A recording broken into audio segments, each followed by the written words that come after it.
All right, welcome everyone to NAB 2024. I'm your host, Matthias, aka Major VFX on all the socials, showcasing the Cinema 4D, Maxon 1, and all the different tools that creatives use to bring their work to life. To my left is a man of many faces, but one that you most recognize him is of a pug. So of all the pugs you can have, you're going to have the pug master himself, EJ Hassenfratz. Let's give a big round of applause for EJ. Turn that on. Yeah. Woo! Now we're ready to rock and roll.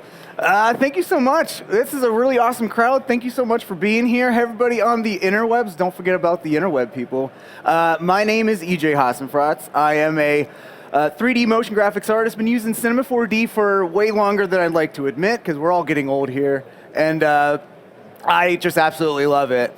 And just a little bit about what I do. I'm creative director at School of Motion. Any School of Motion alumni in the crowd today? Woo, all right, that's awesome. So School of Motion, we're an online education platform teaching everyone how to do the motion graphics. And I'm really excited because I just, in the last few months, wrapped up redoing my entire Cinema 4D Basecamp course on School of Motion. It's the best 3D course to learn Cinema 4D on the interwebs, at least I think, in my humble opinion. And this is just an example of some of the things that you do in the class. So if you are completely new to Cinema 4D, I know a lot of people in the crowd, so I think you got Cinema 4D down. But if you're totally new to Cinema 4D, you've not heard of Maxon before, this is a great course to get started with.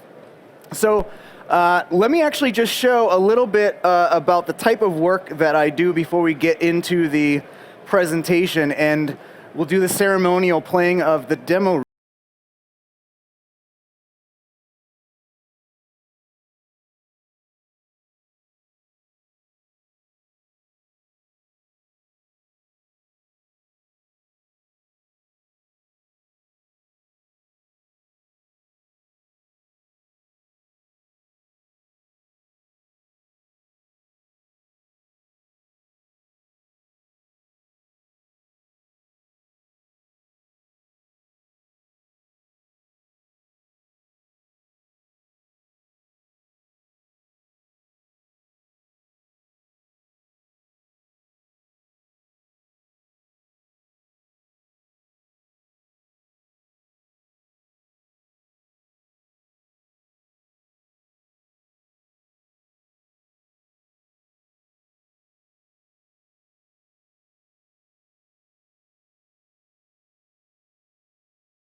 All right.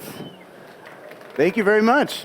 So yeah, if you couldn't get the hint, I'm into a lot of cute style animations with way giant eyeballs. And one of the things, I'm sure if you've been at this booth today, or have heard what happened last week about the new updates coming to Maxon. We've got particles, which are super cool, which everyone's doing the particle stuff, and I'm like, I love particles, but one of the things I absolutely love, and if you've been following me for long enough, I love Toon and Sketch and Toon stuff. So a lot of you probably, if you're familiar with me, you probably have gotten introduced to me through Sketch and Toon tutorials, because I was absolutely fell in love with the Toon Shader that was in Cinema 4D for forever ago. And it's getting long in the tooth, hasn't been updated in a very long time. So when Maxon acquired Redshift, the thing that I was paying attention to is, okay, when are we getting a Toon Shader in Redshift? And last week we finally found out that yes, Toon Shader has arrived. Any Sketch and Toon people out there? Any use Sketch and Toon before? Hell yeah. Yeah, pour one out for Sketch and Toon. I think it's done its job, and it's time to pass the torch to the Redshift Toon Shader. So this is what I'm going to be talking about today, is all about the Redshift Toon Shader, how to get up and running in it, because it's pretty incredible. Like it's version 1, and you can get a lot of really cool stylized looks. And I'm going to talk a little bit about today of like how you get like this cool anime, manga style type of animations, and even push it a little bit more stylized, because it's just as easy as Sketch and Toon, and it has a lot of that flexibility as well. So this is actually one of my favorites, a little like paint brush stroke thing. These things render so quick, and I actually did a whole pack on anime style toon shaders that I'll link to at the very end of the presentation. But this is what I wanted to kind of sketch out. Just like Winbush, I'm not very good at sketching, so but you can see that I got this kind of like hand-drawn sketchy look, and this is what I rendered out where I tried to match it in 3D. So this is a 3D render, and I just applied like some little outline shaders to it.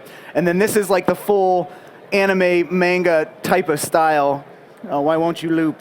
Just gonna have to play this again. And so I was like super excited that this is the type of thing you can do in Cinema 4D. And I want to give a shout out to Chan Urban. He helped me rig up and animate these characters because I'm learning. And Chan is like an awesome artist. If you want to get into character animation rigging, he does ZBrush stuff. Definitely give him a follow. He's got a School of Motion tutorial on School of Motion of like an intro to rigging. So rigging can be hard, but he really does it in a way that is very approachable, and yeah, just wanted to shout him out. So let's get to how you can kind of create this cool little anime manga effect. So let's get out of PowerPoint, let's jump into Cinema 4D, and here's that rig that I was talking about. Maybe in the future, do a tag team tutorial with Chan on like how to rig up something like this. Rigging is just so much fun. Let's go and start here. So here's our pug. I named Gus the pug after my real pug Gus here, and I have like all the swag here. So if you have questions at the end, you might get some swag. So stick around. Don't get bored and leave halfway through. Okay. So we got the Toon Shader in Cinema 4D. First thing we need to do is make sure our render is Redshift, which it should be by default if you have the newer version of Cinema 4D. Then to get the Toon Shader rocking, we're just going to click and hold on this menu here, go to Materials, and go to Toon. And here is our Toon Shader. So we're just going to go, and I'm going to apply this on my pug geometry here. And then we're going to go to Redshift, Start Interactive Preview Render. And you can see that. Let me make sure that this is actually on a thing.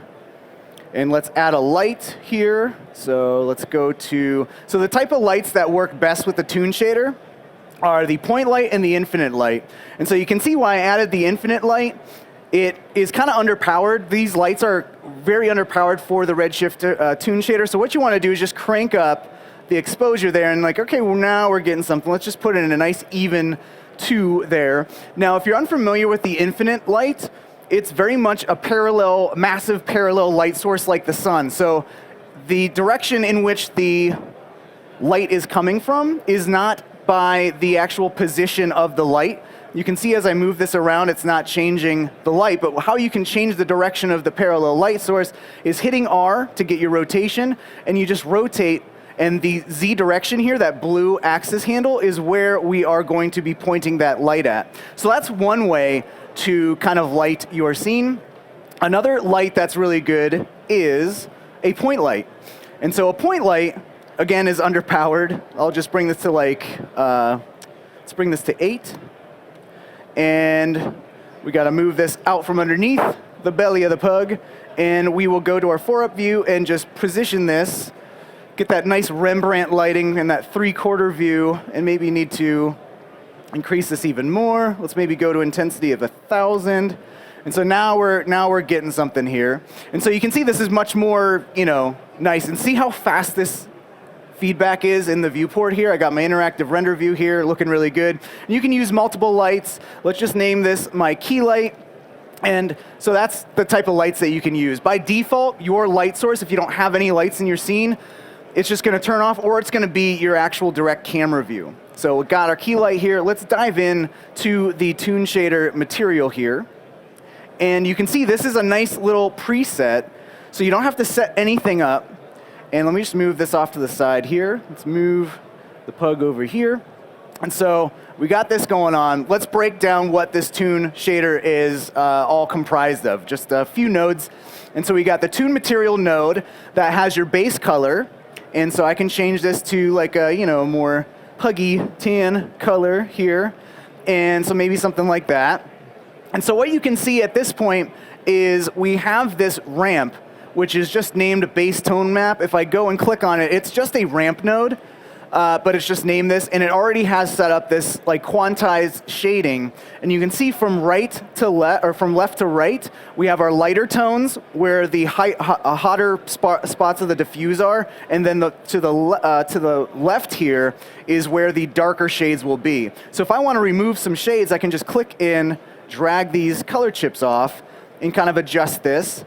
And depending on how far up or down these little color chips are, depends on where these kind of diffuse shading bits are kind of mapped to. And what you used to have to do is if you wanted to lighten everything up, you would have to push all of these chips to the left. But one thing that was added to the Toon node that's very helpful with toon shading is this new exposure adjustment. And so what you can do is just bring this up to kind of crush everything, or bring this down and kind of make everything a little bit darker. So instead of having to like fuss around with remapping and moving all these color chips, you can just do this exposure, which is super nice. So you can make little adjustments very easy there. And so what's happening is this ramp node's getting fed into the tone map input, and you can actually twirl that down here, and I can twirl up this input. And so what you can basically see is this ramp is quantizing the shading of the diffuse shading in our scene. So if I disconnect this, you can see that we're just getting that smooth, diffuse shading, and then plugging this in to that tone map. You can see that that is just, making this way more cartoony and quantizing that shading. And so what this gradient is doing is it's kind of like doing a blending mode on top of your base color here. So you can still go in here and say, you know what, I want to make this, the darker areas, the bits in shadow, maybe have a little bit of a hue. That's one thing in anime or in any type of animation. You usually have some kind of hue showing up in the shadows. So that just adds like a little bit of a nice kind of thing there. So if we bring this up, should be able to see, yep, that little hue is kind of going in there. And so you can kind of adjust this. And so that's looking a little bit nicer. And another thing you can do too is you don't have to just stick with the stepped interpolation here. So we're just going from this color to this color, and it's pretty sharp. So what we can do is click on one of the color chips, change the interpolation to say smooth, and I can change this one to smooth as well. And let's change this to smooth. And you can see that now we got, if I just move this over here, we got this nice kind of smooth gradient. And that's kind of like a nice effect there. So let's bring that back. And so you can really adjust this. It almost looks like it's like a hard toon and then this like little airbrushed type of look that looks really kind of nice. So there's a lot of flexibility here. If you're used to sketch and toon, this is very, very similar. So if we go on down to where we have this tone map mode, you can either do just light and shadow or light and shadow with opaque shadow. And what this does is basically controls how the shading is affecting your scene. So if I go to my light and I start bringing down the exposure, you can see how that shadows kind of, it's almost like fading away. If you change this to just light and shadow, it's a little bit more kind of sharp there. So the light and opaque shadow is also good if you have any transparent materials. So that's that. And then we have the reflection, which is causing these little hot spots, all these little specular highlights. And so that is also just another ramp, and you can control how many color chips you have in here and how this is mapped. You can go into the toon material, and you can control the weight of that. So that's just very tiny specular highlight, but I can increase that width there and grow that a little bit bigger. You can also use Fresnel settings like IOR. So I can basically break this and bring this to like 5, which is an insane IOR number, but you can see that that really grows out our specular highlight there. And so a lot of really cool things you can do there. You can also add a hue into this as well. Maybe you want a little bluish hue in the specular highlight or something like that, or purple. So again, this is kind of like this. If I twirl down the tone ramp, And let's just bring this up here. Let's twirl up the input. So you can see that this ramp, instead of, it's kind of like an also blending mode, but it's like additive. That is adding on top of this color, and that's adding on top of this base color here. So we have these two gradients, these two ramps that are being applied to our main shading. That creates our nice diffuse colors. Typically, I don't really mess with the reflection too much unless I'm doing like eyes and stuff like that. So let's actually do just that. So I'm just going to rename this to just like the pug tan, and I'll command click and drag to duplicate this, and I'll just name this the pupil. Sure, purple. And we'll go into here, and I'll apply this to the actual pupil of the pug, which I think is this. And I'll change this color to this dark color. So there we go. We've got that applied there. And we'll go into the tone map, and we'll get like a nice bluish kind of highlight. And the nice thing about this is you can have light linking to say, just affect either certain objects, or if you just make a separate material, this also is helpful.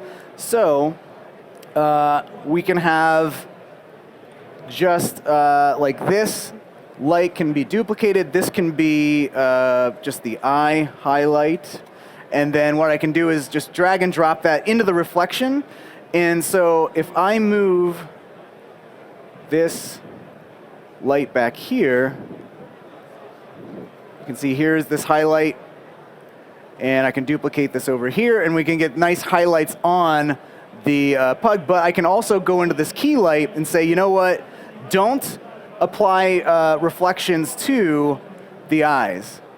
So then the only specular reflections we should have are from these other lights here. And it looks like that's not working, but again, some of this stuff is a work in progress, so I think the light linking thing, maybe if we go to stylized here, okay. I think that the stylized might be helpful. So we go in there, and there we go. So stylized is like a much more sharp, cartoony, you almost get this really nice like Fresnel kind of thing going on too. So a lot of like really interesting settings for just the reflection there. And so let's go on down. So we covered the reflection. Next up is rim. So let's actually go back to our tan color here.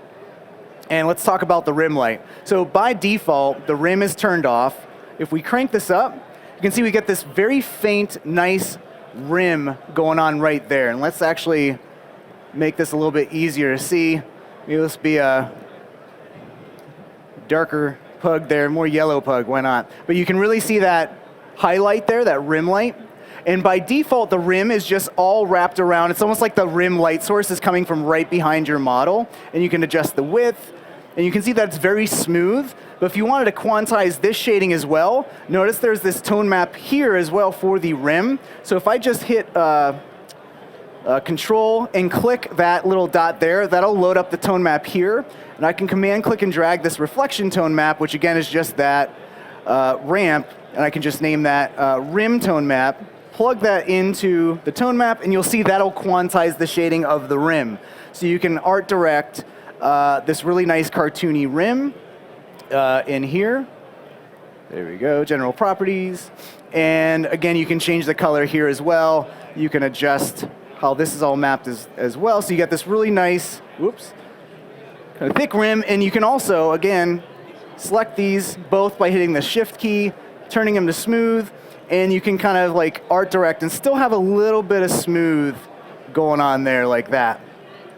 And you can adjust the weight to bring that in a little bit more. And so what if you wanted to actually have just rim lights? Well, that's where you can drag and drop specific lights that will just control this rim lighting. So what I'll do is I'll command click and drag to name this rim light, and then I'll just place this right into the light list there. And so now look at that.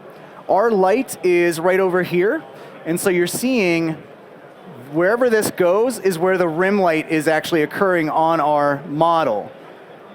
Whoop, that's the rim right there. And so if I turn off the eye highlights there, now you can really see that.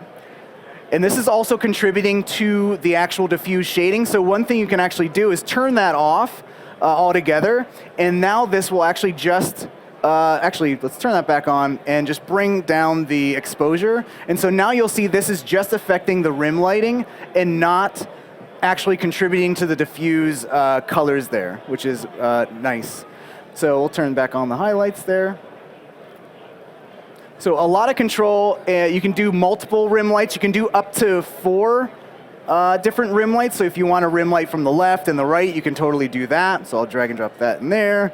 And we'll move this over here. And so you can see a little bit of rim there and a little bit of rim on the right. Okay? So next up, if we go back into our list here, is what's happening with all of the outlines here. So the outlines are controlled. Let me move this over. The outlines are controlled by this contour. So outlines are just called contour. And so there's 2 types of lines that are being drawn. One is the external contours, which is all of the lines on the outside of our object here. And wherever 2 objects intersect, you actually get a thicker line. And so to control that, now you just have to kind of create multiple materials and adjust the thickness of each one. But actually there's a new feature coming out that actually allows you to turn on and off intersections. So again, if you use the Sketch and Toon, there's a lot of those options for like the folds and the creases and intersections. All that stuff I've told is coming. So again, remember this is version 1, so there's so much stuff to still add to this, but there's still a lot you can do. So if we adjust the thickness here, you can see I'm adjusting that external bit there so we can get really thin. We can change the color to maybe, a little tan. The thickness modifier we'll get into just a little bit. You can control the opacity. And then here's the internal. If I change this a different color, you can see what's going on. So the internal is like where all these folds are or where there's intersections. So let's actually bring this down. And so you can see, let's change this to the same color.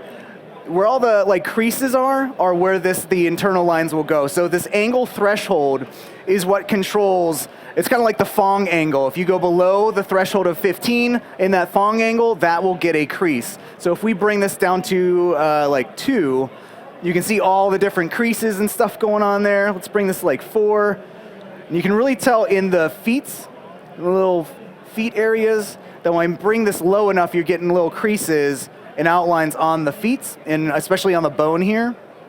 So you can control things that way. You can also control by depth. And how this was explained to me is that it's kind of like if you think about a displacement. It's if you have a displacement texture, say you have a robot and you have indents, this controls how deep is that indent, and if it's below the threshold of this depth, it'll also get a line. One thing I've noticed, if you bring this kind of low, you get some interesting kind of cross-hatchy things going on up there. Let's do 0.1. See that? Kind of get this cool outlined look. And there's also, speaking of outlines like CAD models and blueprints, there's 2 different types of these ways that it draws normals. There's the smooth normal, which is better for organic stuff. And then there's this geometric, which again, if you're doing a lot of hard surface stuff, you have a robot, this is the type of normal that you want to use, because it's way more like a technical line drawing type of thing. And so this is really cool. Let's actually go into another file here. Maybe do this. Actually, let's go and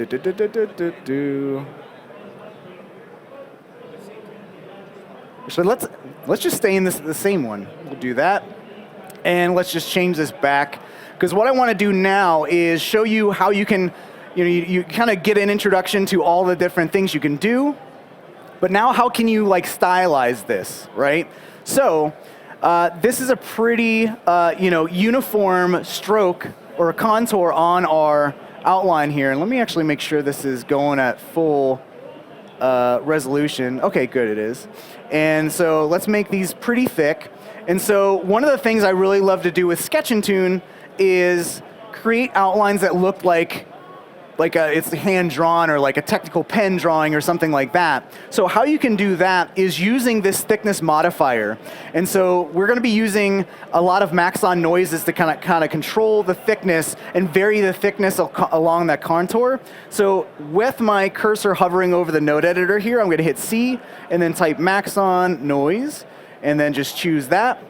And so if I solo this, you can see our noise is super small. So with that in mind, let's plug this into the external thickness modifier. And you'll see it's kind of faint, but it's kind of getting like kind of grainy. And so let's solo the Maxon noise again by hitting that S button.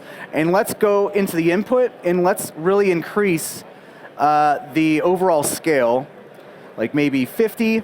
And then the output will go and let's just crunch some of these levels here. And so this is what our noise looks like, so keep that in mind. If I unsolo this, you can start to see, if I go to the low clip here, you can start to see a lot of the varying thickness. And let's actually plug this into the internal thickness modifier as well. Boom, and now you can really start to see that showing up. So you gotta plug this into kind of both. So this is controlling both the external and internal.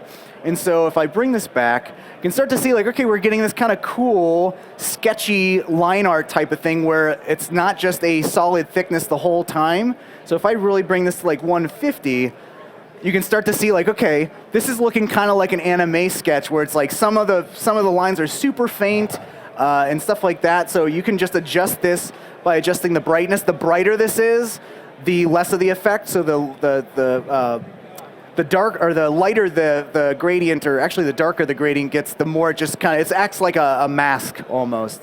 And so you can see that, and that's looking really cool. And one thing you can do is like layer up different types of noises, kind of like you're in like After Effects or Photoshop. And so if I want to do this, and then I want to say command click and drag and say choose a different type of noise, like a displace turbulence displace, so that's what that looks like. We can combine these two noises together, kind of like using a layer system. We can do that using, if I hit C, I can do color layer. And what this basically is a really cool way, if you've not used this before, to kind of bring different things together, almost like you're using like Photoshop layers and you have all your blending modes and stuff like that. So what you need to do is just basically plug in these two noises. So this is color one, the base color, and this is layer one. So it kind of goes from bottom to top. So this is the top, the bottom layer, but this is the top layer, but it's inverse, so it's a little confusing. And we'll just plug this in now. Whoops. Plug this into both. And so now what you can do is you basically just have this top layer active, but what you can do is do like a multiply, and you're basically just combining both of those different noises together, and you can adjust the opacity. And so this is where you can really start to get a lot of control over what is that line quality across that image. So maybe one of these is like a high frequency noise and a low frequency noise, and what I mean by that is like one's a big scaled noise and one's a small scale noise. And so this is a little bit sketchier. It's got a little bit more grainy aspect to it. It's a little fine though, but it's there. And so that's like a really cool thing you can do. Now, sticking with how you can do really cool types of effects, if I really increase this to say like 20 and 15, you can really start to see that really cool like thick marker type of look. And what's really cool is a marker, like you're dealing with ink. And so sometimes there's more ink, there's less ink, sometimes it could look faded. So how do we get that type of effect? Well, what I can do is, let's just create, duplicate this noise, and I'm gonna use this noise, and I'm gonna have this act as like a mask for the opacity. And so I'll plug this into, plug this into both external and internal opacity. And so now you can see, so it's super faint right now, so let's just solo this noise. Let's make this a little bit bigger, maybe 100, and let's maybe pull back on the contrast, and let's desolo this. And so now you can see, actually, Let's up the contrast, and let's just kind of dial this in. And so now you're starting to see it's almost like watercolor effect, which is really cool too. And so you're using noises to not only control the line thickness, but you can also have it to control the line opacity. And so you can get this really cool ink or marker, like if you want to do like mango renders, which is super cool, which is something I was testing out a lot of stuff on. This is super fun. So that's kind of how you control and stylize your outlines, your contours. Let's go and make this a little bit lighter here. What you can also do is stylize your shading, okay? So let's just say we don't want just a perfect, like straight shadow there. Maybe we want to break it up, maybe make it like a grainy type of look. So how we can do that is, again, using some Maxon noises. So C, Maxon, do Maxon noise. And so what we're going to do here is we'll plug this into, actually, let's go into, yes. So we'll go and plug this into the exposure here. And this is cool because remember the exposure is kind of mapping how higher, how the ramp nodes are going across the surface. But if you plug in a Maxon noise in the exposure and maybe crank this up, you can see how you're kind of getting this cool, like grainy look. And so we can go and crank up the contrast there. And so we're getting this kind of like really cool, like broken up edge. If we make this big enough, maybe that's too big, do 100. You can start to see how it's a little bit more organic and not so uniform. And so that's really cool. So you can do that and break up this edge one of two ways. You can do it with this, or you can go and plug this into the bump map. So this was something you were able to do in the old Sketch and Tune system, where you can plug in different noises and textures into the bump map. And you can see how we're getting a little bit of stuff going on, but really what you want to do is plug this into a bump map node. And so plug this in here, plug this in here. And so now you can start to see all that kind of wavy stuff going on. So a tip for you if you're using this method of using a bump map to break everything up is a little bit of noise strength goes, or a little bit of normal map or bump strength strength goes a long way. So you can see as I'm adjusting this, it's kind of breaking up the shadow really nicely. Again, if we make this small, this looks nice and grainy. It almost looks like sandpaper. And so this is, again, where you'd go into that bump map and really bring this down. And so this is a style that I really love to do all the time in Sketch and Tune, was get this really cool, like grainy gradients and stuff like that. So it looks really illustrative, really 2D. Is grainy gradient still hot now, or is that like 2023? That was so 2023. So this is a really cool way to kind of break things up.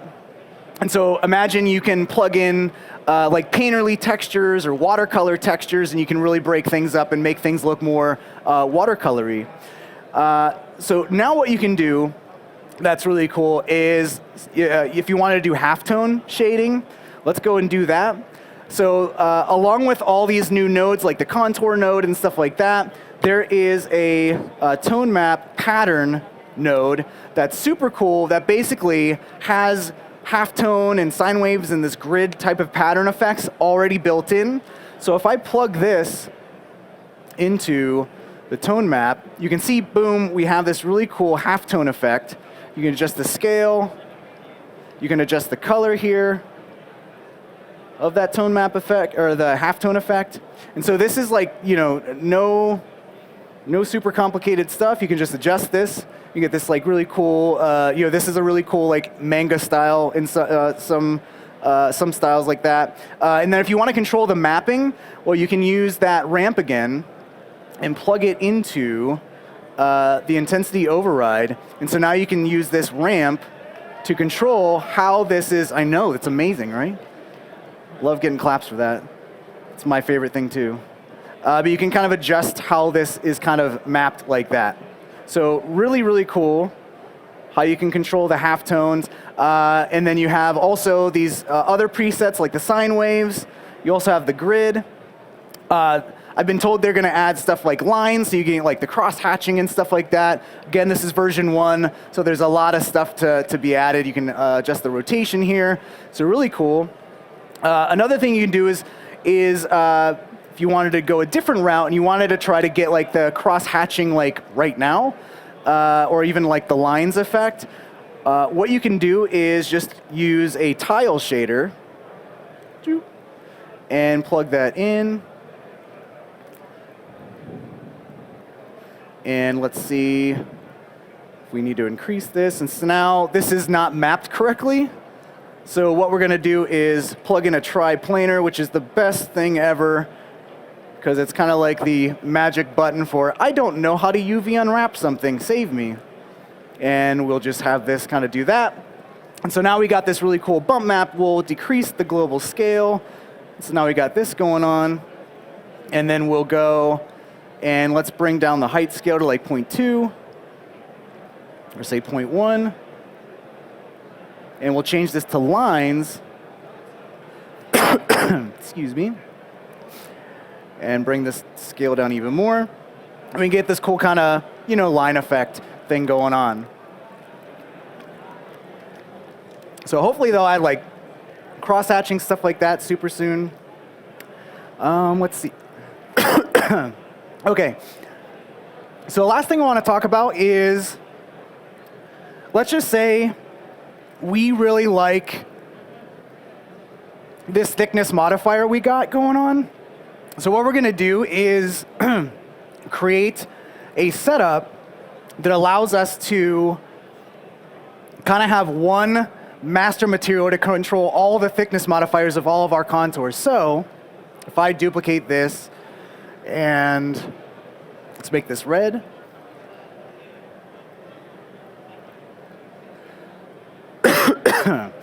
It's dry out here in the desert, man, dang. And we'll plug this into that. Whoop, sure, we'll plug it there. No, let's not do that. Let's do the collar. Okay, so we have this different outline, and let's all delete this, because the thing is like, okay, if I wanted to change the thickness modifier, I'd have to do it in here, and then I would also have to do it in this other material. How can I do it where I just adjust it once and it cascades and changes all the different materials? Because like this pug, like I will have a lot of different textures on here, different colors, right? So I don't want to have to go into each and every one and adjust the contours. So one thing we can do is I'm going to create a new material, and I'm going to take that custom Maxon noise setup we had, hit Command or Control C, copy it, go in here, paste it, and then what I'm going to do, shout out to Chad Ashley who actually taught me this, and it saved my butt so many times since. You basically plug anything you want to reference in any other object or material, plug it into the surface. Okay, so this has all of our Maxon noise stuff that's controlling this. And so what I can do is go into this pugtan, delete that, and then hit C, type in reference.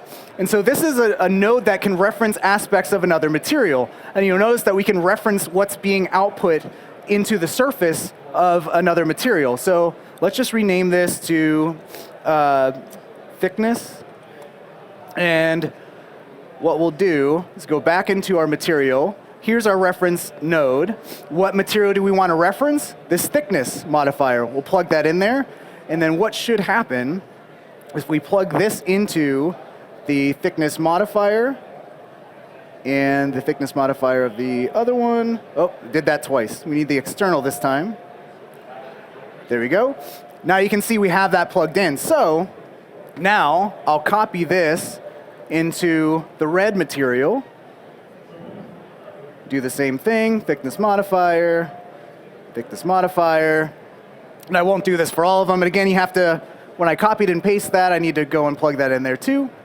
Okay, so now we have that noise affecting the collar and the rest of the body. And so if I need to change this now, I just need to go into this thickness and let's change the seed.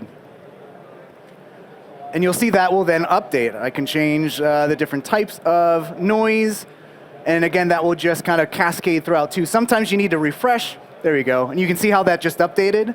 So this is, again, if you set up reference nodes, you can create a reference node for literally every material that you want to control the line quality and the line weight.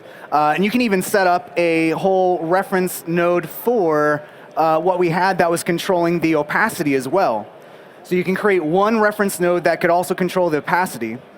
So multiple reference nodes, all that kind of stuff. So it's super, super fun, super, super handy. And I just want to kind of wrap up with showing you some of the types of things you can do in the new Toon Shader. Again, I'll shill my my pack here. Let's do design.gumroad.com.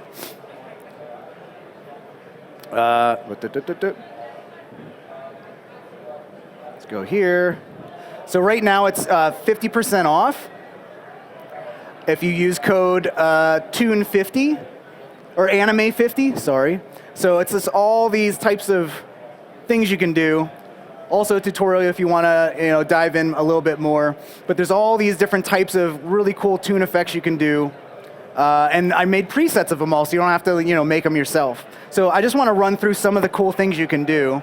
So what I did is created a nice little pack so you can actually just load it directly into your content browser here. So we got anime with no specular.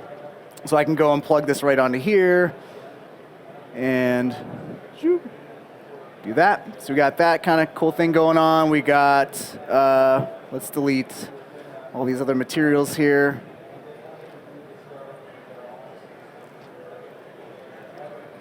So let's do, anime. So we got that cool kind of look. We got grainy looks, like that. And the nice thing is that we got this really nice rim lighting too, which is really nice. And we got the cool manga marker. I had too much fun making all these things. This is such a, let me make this square so we don't got the stuff there. One thing to note is that at this point, again, this is version 1 of the Toon Shader, so there's a lot of things that are going to be added, and I'm told that stuff might even be added by the end of this month, which is really cool. But one of the things to keep in mind is that if you zoom out, the line thickness kind of just stays the same size, so keep that in mind. Again, that's going to be fixed, but if you bring this in, again, the line kind of thickness just kind of stays the same, but you can see how much this looks like a really cool ink marker or ink paintbrush or something like that. That's really, really fun. And let me show you, let's do the halftone. So again, you can actually, just like I showed you, you can use halftones and stuff like that. This material was really fun because you notice how I did the, you can do bump blenders, you can bump different, or blend different bumps together and combine them together. You can also, like I did, use the color layer to combine noises. You can also combine different tone map patterns. So you can have 2 different halftone patterns. And again, just think about if I have 2 separate patterns, halftone patterns, I can use that color layer to combine them together, and you get this kind of you can even go and color these different ways and get split RGB looks and stuff like that. So a lot of ways you can really get some pretty beefy, complex node setups, just layering things on top of it. And again, there's a lot of control, a lot of really cool effects you can do with this version 1 of the Toon Shader. So let's try one of these paint ones.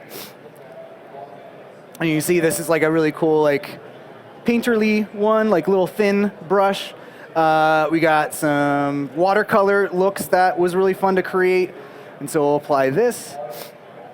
And so you can see how I created this watercolor effect is basically all that I already showed you, where you're using all these Maxon noises, you're having them adjust things like that exposure in the ramp.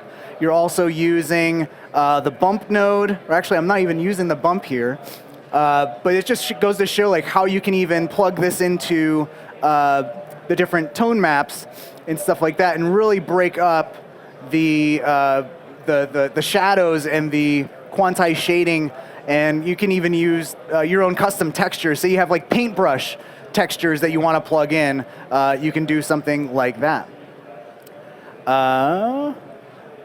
Let's see. So yeah, you can grab that on my Gumroads. And one last thing I want to show you, because I'm just about to wrap up. We have a really cool 3D printer. Has anyone gone in the back yet? So Bamboo Labs, they're not even paying me to do this. I paid them to get the thing. It's a super cool 3D printer. I printed out all these little pugs. So if you have a question at the end of my presentation, anyone who asks a question will get one of these. We're going to be printing more in the back. They're actually this, if I find it. Yeah. So it's really cool. Like, you can basically create anything in like ZBrush. You can see I just kind of rigged. Well, that's not the sitting one. There's the sitting one. Here we go. Okay, here. So I just kind of, again, with the help of the awesome Chan Erdeman, got him to help me rig this up. And you can basically just pose a character, whether you're in Cinema 4D, whether you're, have a ZBrush sculpt. We have Ian, who's an amazing ZBrush artist.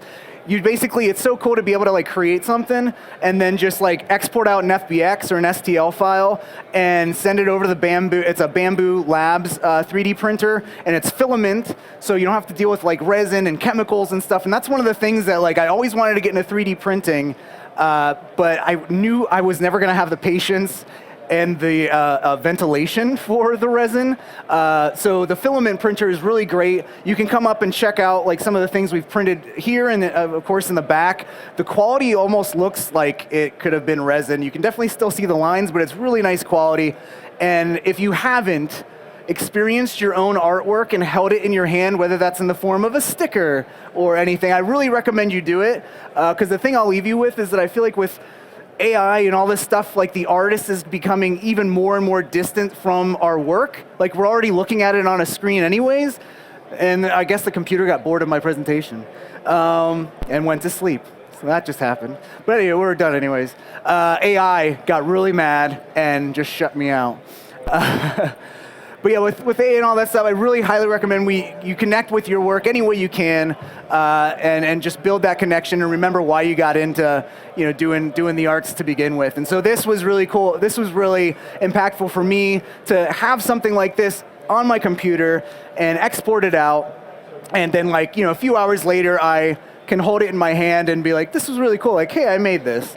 And so that's really helped me through a lot of my anxiety over AI and what the hell is going on. But yeah, let me bring up my last slide. I'll be hanging around in the back as well, setting up some 3D prints and all that kind of stuff too. Also got my first vinyl toy that I did as well, that I'll be selling in the back if you are a pug enthusiast like me. But if you have any questions about literally anything, my virtual door is always open. My DMs are always open. So let's get through it. Yeah. So those are all my socials. Definitely don't hesitate to reach out. I know a lot of people reach out asking questions or just saying, hey, thanks for doing this. This really helped me out. So I love hearing that type of thing, especially with all the Toon stuff. Like, I'm so amped to dive into it a lot more. And I hope to see a lot more 2D, 3D renders out there. But thank you all so much. Really appreciate it.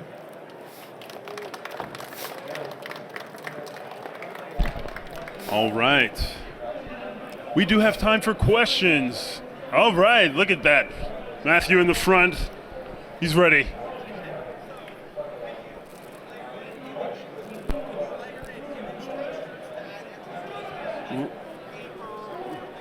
So the question is, can you add in images to add extra detail like paper, probably clay or any other grime? Yes. Yeah. So that's a great question.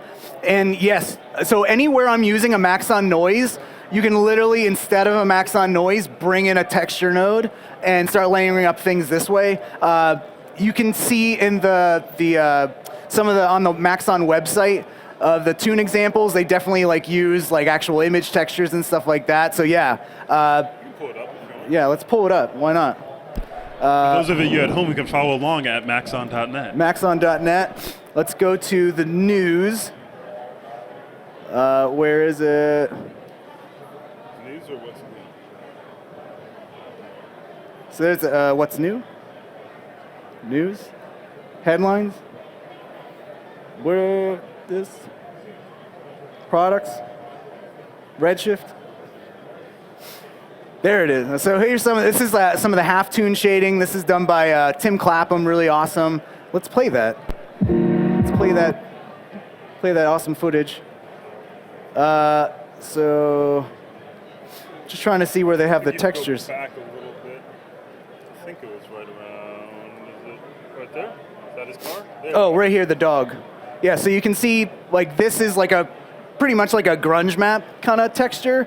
And so you can, again, layer the tone map on top of it, and yeah, use the color layers, and yeah, you can really knock yourself out with that. And you can even get halftone in the shadows too. I didn't get to show that, but yeah, there's a lot of stuff you can do. Spider-Verse. Yeah, you can probably Spider-Verse it too by layering a lot of stuff. Because think about like also you have available to you like AO nodes and curvature maps, and like I didn't even cover like you can combine all that kind of stuff too, which is what we used to use to try to hack a Toon Shader to begin with. So there's just a lot of stuff you can do for sure. And you can even see, yeah, so there's that dog color texture put into a color correct, and then that's just fed into that base color. So I had actually, the pug has a spot on its head that if you have a image texture, yeah, so here. Does this have it? Where's the head? Head, there you go. So the head has if I throw this IPR up, so there's like a spot on the head here.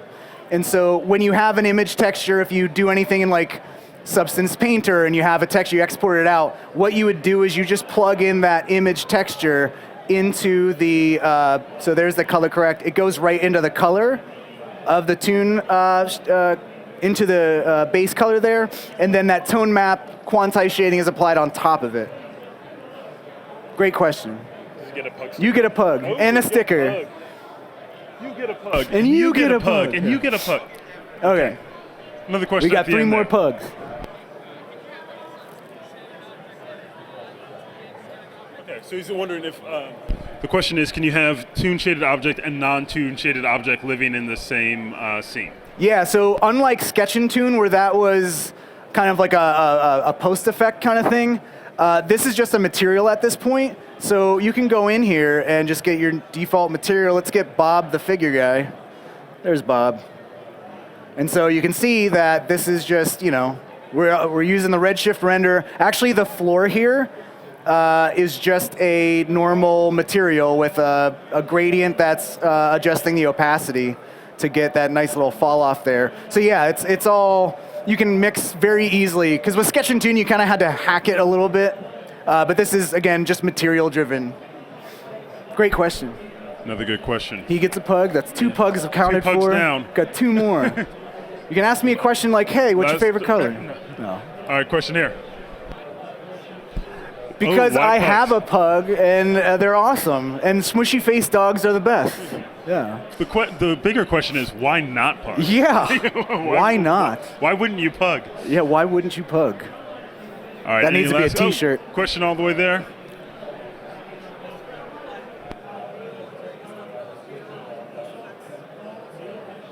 What's the effects in Unreal? So are you asking if this can translate over to Unreal? Oh. So doing toon shading in Unreal Engine? So were you here for Windbush's talk just before? So yeah, I don't play much with Unreal, but he was saying about how like, you know, you can do a lot of toon stuff in, like, cause that's like all the, you know, all the video games they make and stuff like that. So I've not played with it yet, but yeah, it's just really cool that like, I don't have to learn Unreal to do toon if I want to. Now I could do it all in Cinema. Awesome. Well, let's give EJ another round of applause. I think those last two pugs, right? Last two questions, last two pugs? Yeah, I think we got I got stickers up here too. And we got more giveaways. EJ will be in the back of the booth here for the next hour for any other additional pug-related questions, as well as anything else in the creative realm with Maxon. So stay tuned. We're going to be up with our next presenter here in about 10 minutes. We'll just get them all set up. So thanks again. Thank you, everybody.